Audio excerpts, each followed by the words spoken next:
I love our country, and I've proudly sworn an oath twice. First, as a soldier enlisting because of the terrorist attacks on 9/11, and again as a member of Congress, where I served for 8 years. That oath swearing to uphold and defend the Constitution of the United States against all enemies, foreign and domestic. So when we look at the threats that we are facing today, those threats to our freedom, those threats to our Constitution, they're not coming from some far-off land or some foreign country. Those threats are coming from within.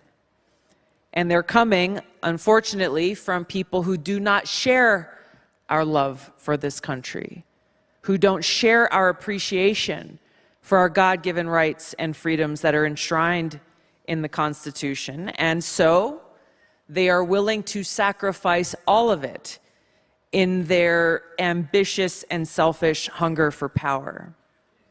And it's because of this that we are here today facing an unprecedented moment where a sitting president of the United States has taken action abusing his power to direct the federal government and justice system to be used against his major political opponent in the midst of a presidential campaign, charging him with multiple crimes with an election right around the corner.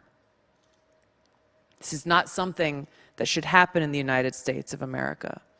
And it could be the final nail in the coffin of our democracy.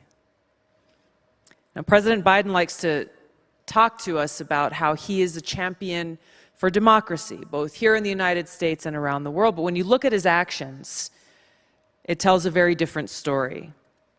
Obviously, his administration's indictment of his primary political opponent and President Trump, and their ongoing efforts to target political opponents and limit free speech, these actions remind us of the things that we see more of in authoritarian regimes in other parts of the world, where it's almost commonplace to wield the power of the state to silence or eliminate opposition.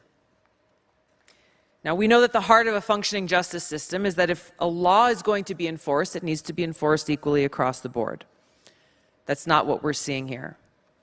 So my question for Biden supporters and the TV talking heads and pundits who are celebrating this indictment of President Trump, saying, hey, no one is above the law, my question for them is, where were you when James Comey decided not to charge Hillary Clinton with any crimes, even after speaking at great length about her many offenses, mishandling high-level national security documents?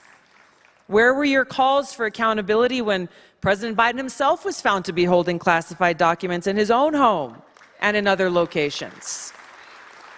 Where were you when James Clapper and John Brennan lied under oath to the United States Congress?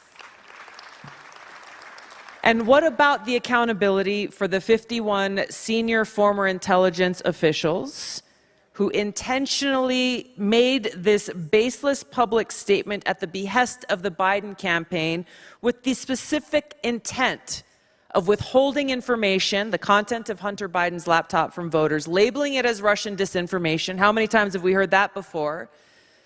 Because they did not want us to be influenced by what was there and potentially have that impact the way that we voted in that election.